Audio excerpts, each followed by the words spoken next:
नाज़रीन, एक दफ़ा फिर आपको अपने YouTube चैनल पर खुशामदीद कहते हैं। आज पाकिस्तान की तारीख़ का एक बड़ा अहम दिन है। आज जैसा कि आप जानते हैं कि मरियम नवाज़ की नैब में पेशी थी और हमेशा की तरह ये पेशी किसी एक झूठे मुकदमे पे कायम की गई थी। पहले भी इस तरह हमारे सियासी कायदीन नैब की पेशियाँ भुगतते रहे हैं और वहाँ पर उनको तज़हीक और तज़लील का निशाना बनाया जाता रहा है। लेकिन आज एक अजीब वाक़या हुआ। आज वाक़या ये हुआ कि मरियम नवाज़ अपने घर से तो तन्हा निकलीं, लेकिन हज़ारों कारकुन उनके इस्तकबाल के लिए नैब के दफ्तर के बाहर मौजूद थे और इस हकीकत का मरियम नवाज़ को भी इल्म नहीं था। उसके बाद जो कुछ हुआ वो रियासती जबर की बदतरीन मिसाल है। आपने देखा कि कारकुनों पर तशद्दुद किया गया, पुलिस वालों ने उन पर लाठियां बरसाई और फिर उनके ऊपर आंसू गैस की शेलिंग भी की गई। इससे ज़्यादा ख़तरनाक बात यह भी है कि नैब के दफ्तर के सामने, और उन्होंने बताया मरियम नवाज़ ने, नैब के दफ्तर की जानिब से उनकी गाड़ी के ऊपर एक बहुत बड़ा पत्थर फेंका गया और उससे उनकी बुलेट प्रूफ गाड़ी की विंड स्क्रीन टूट गई। अगर ये गाड़ी बुलेट प्रूफ ना होती तो इससे मरियम नवाज़ की जान को नुकसान पहुंच सकता था। तो इससे बिल्कुल वाज़ेह होता है कि आज नैब के पैनिक में और घबराहट के बाद क्या इरादे थे, किस मकसद के लिए मरियम नवाज़ को बुलाया गया था और वो क्या करना चाह रहे थे। मज़ाक़ा खेज़ सूरत हाल मीडिया पर यह है कि एक फुटेज जारी की गई और इल्ज़ाम लगाया गया कि कारकुनान पत्थर लेकर आए थे और हंसने की बात है, तमस्खुर उड़ाने की बात है। जो फुटेज जारी की गई, जिस गाड़ी में पत्थर दिखाए गए, वहाँ पर आपको सरकारी फाइलें भी पड़ी हुई नज़र आ रही हैं। फिर एक कारकुन की फुटेज दिखाई गई जो पहले पत्थर सादा लिबास वाले उसके गिर्द मौजूद हैं, पुलिस वाला उसके गिर्द मौजूद है। बड़ी तसल्ली से वहाँ पे फुटेज बनाई जा रही है। वो पहले गाड़ी में पत्थर रख रहा है और फिर उसके बाद गाड़ी से पत्थर निकाल रहा है। और कहा यह गया कि कारकुन पत्थर लेके आए थे तशद्दुद करने के लिए। कहने का मकसद यूँ लगता है कि कारकुन अपने ऊपर पथराव के लिए पत्थर लेके आए थे और कारकुनों ने अपनी मर्जी से पुलिस वालों को कहा कि हम पे लाठियां चलाओ, हम पे तशद्दुद करो, हमारा सर फाड़ दो, हमारा खून बहा दो और हमारे ऊपर आंसू गैस की शेलिंग कर दो। दिलचस्प बात यह हुई कि जब मरियम नवाज़ नैब के दफ्तर पहुंची तो उनके ऊपर पैनिक का ये आलम था कि उन्होंने मरियम नवाज़ का सामना करने से इनकार कर दिया गया और उन्होंने कहा कि आज हम मरियम नवाज़ को सुन नहीं सकते। लेकिन मेरे ख्याल में सैल्यूट करना चाहिए मरियम नवाज़ की बहादुरी का कि उन्होंने वहाँ पे खड़े होकर बारहा ये कहा कि आपने मुझे बुलाया था, आपने मुझे आवाज़ दी थी, आपने मुझ पर इल्ज़ाम लगाया था, मैं यहाँ पर मौजूद हूँ, कीजिए जो इंसाफ करना है वो कीजिए, जो एहतसाब करना है वो एहतसाब कीजिए। लेकिन नैब के दफ्तर की तरफ से कोई सुनवाई नहीं हुई और वो जो लोगों को बड़े ज़ौम में, बड़े गुरूर से अपने दफ्तर में बुलाकर बेइज्जत करते थे, वो चूहों की तरह अपने दफ्तर में दबक गए। यहाँ तक कि मुस्लिम लीग नून की तरफ से एक वफ्द वहाँ पर गया और उन्होंने कहा कि मरियम नवाज़ को आपने बुलाया था, हमने नहीं भेजा, आपने बुलाया था, तो आप जाएं और उनसे बात करें। तो उन्होंने कहा कि आप मरियम नवाज़ जो हैं आज हम उनकी बात नहीं सुन सकते। आम लोग ये समझते थे कि इसके बाद मरियम नवाज़ घर चली जाएंगी और फिर बहुत अरसे तक खामोशी हो जाएगी। लेकिन हमने ये भी देखा कि मरियम नवाज़ का खामोश होना लोगों को रास नहीं आता। तो फिर मरियम नवाज़ की तरफ से एक ऐलान हुआ और कहा गया कि वो कुछ देर के बाद मॉडल टाउन में मीडिया से खिताब करेंगे। हमें यह भी पता चला है कि उनके इस खिताब से खौफ के मारे लोगों की घिघी बन गई और इस खिताब को, इस प्रेस कॉन्फ्रेंस को रुकवाने के लिए क्या क्या जतन नहीं किए गए। मगर मरियम नवाज़ अगर आज निकली थी तो वो अपनी बात पर डटी रहीं और उन्होंने प्रेस कॉन्फ्रेंस से खिताब किया। इस प्रेस कॉन्फ्रेंस की चंद अहम बातें जो मैंने महसूस की वो आपके साथ शेयर कर देता हूँ। सबसे पहली बात तो ये है कि मरियम नवाज़ बिल्कुल कंपोज थी। जो तशद्दुद उन पे करने की कोशिश की गई, जिस तरह का हिरास किया गया उनको रास्ते में, उसके ज़रा से भी असरात उनके चेहरे पे नहीं थे।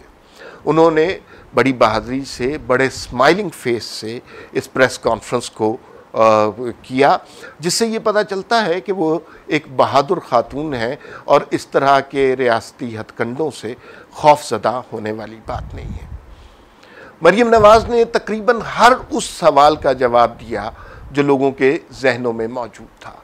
उन्होंने इस बात का भी जवाब दिया कि मरीम नवाज़ क्यों खामोश थी, जिसका उन्होंने बहुत अच्छा जवाब दिया कि वो अपने बाप की वजह से फ़िक्रमंद थी कि जो जुल्म यहाँ पर नवाज़ शरीफ बर्दाश्त कर चुके हैं और अभी भी नवाज़ शरीफ की तबीयत दुरुस्त नहीं है, उस वजह से वो खामोश थी। वो नहीं चाहती कि उन्हें मज़ीद कोई दुख पहुँचे, उन्हें मज़ीद कोई तकलीफ़ पहुँचे। ये तो नैब ने उन्हें बुलाया था, वो शायद आज भी ना आती।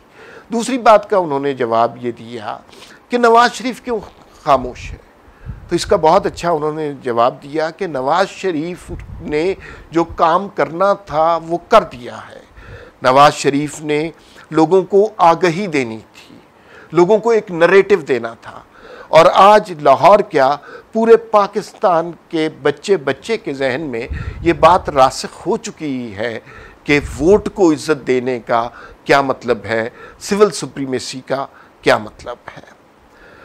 मरीम नवाज़ ने नैब की जालिमाना कार्रवाइयों की धज्जियाँ उड़ा दी और उन्होंने ये साबित करके बताया कि किस तरह ये सियासतदानों के ख़िलाफ़ इदारा इस्तेमाल हो रहा है और किस तरह इंतकाम का निशाना शरीफ ख़ानदान को बनाया जा रहा है। जो सबसे अहम बात मरीम नवाज़ ने की वो APC के हवाले से एक सवाल के जवाब में उन्होंने कहा कि मौलाना फजलुर रहमान की क़यादत में APC में जो कुछ होगा वो मौलाना साहब और नवाज़ शरीफ साहब की मशावरत से होगा।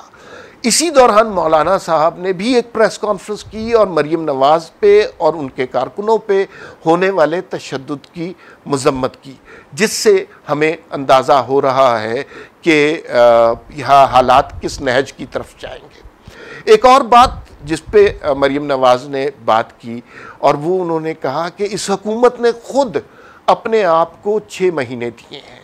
ये ना मैंने दिए हैं, ना अपोजिशन ने दिए हैं, ना नवाज़ शरीफ ने दिए हैं। इस हुकूमत के पास 6 महीने हैं और ये वज़ीर आज़म का ख़ुद ऐलान है। और उन्होंने ये भी बताया मरीम नवाज़ ने कि इस हुकूमत को 6 महीने मिल जाएँ, 6 साल मिल जाएँ या 600 साल मिल जाएँ, इनकी कारकर्दगी यही रहेगी।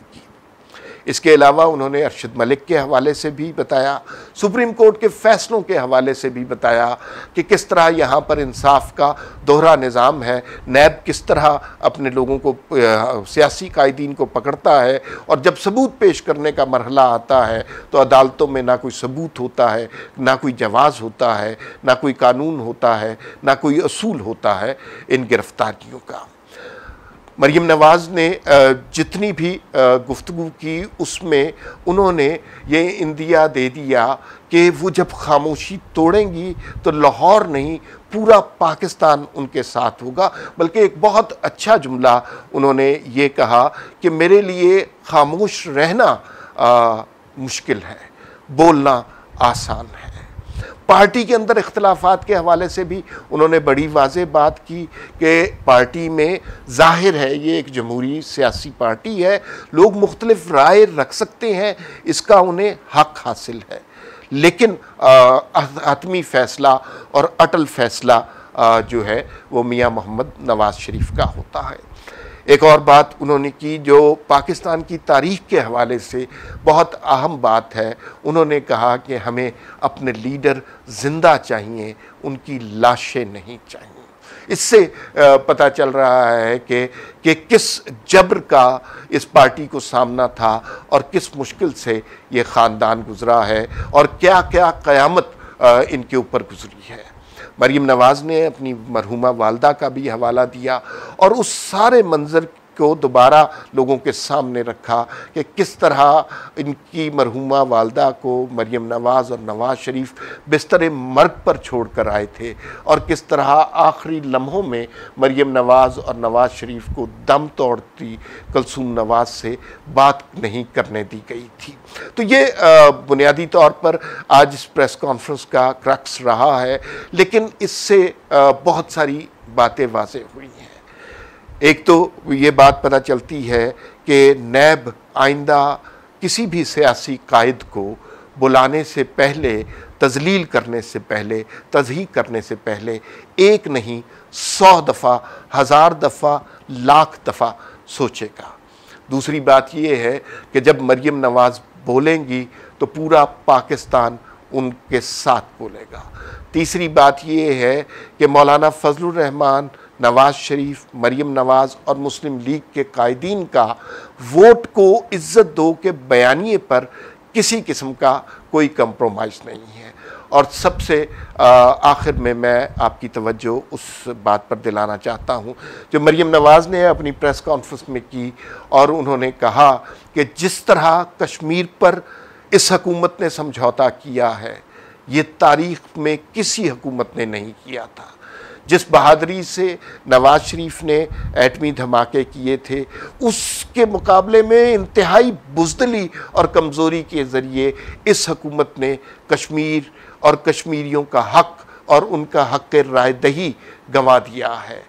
और जो दिलचस्प जुमला मरियम नवाज़ ने कहा वो ये था कि जिस तरह नवाज़ शरीफ ने 6 धमाके किए थे, ये तो 12 मिनट की खामोशी भी उसके मुकाबले में नहीं कर सके। हमें नज़र आ रहा है कि मुस्तकबिल का सियासी मंजरनामा, जिसके बारे में इमरान खान ने इंदिया दिया था कि 6 महीने तक शायद उनके पास मोहलत है, लेकिन जिस तरह मरियम नवाज़ आज बोली हैं, जिस तरह लाहौर के अवाम ने रिएक्ट किया है, जिस तरह मौलाना फजलुर रहमान ने इस सारी बात को इंडोस किया है, तो मुझे लगता है हुकूमत के पास जो मुद्दत है वो 6 माह से भी कम है।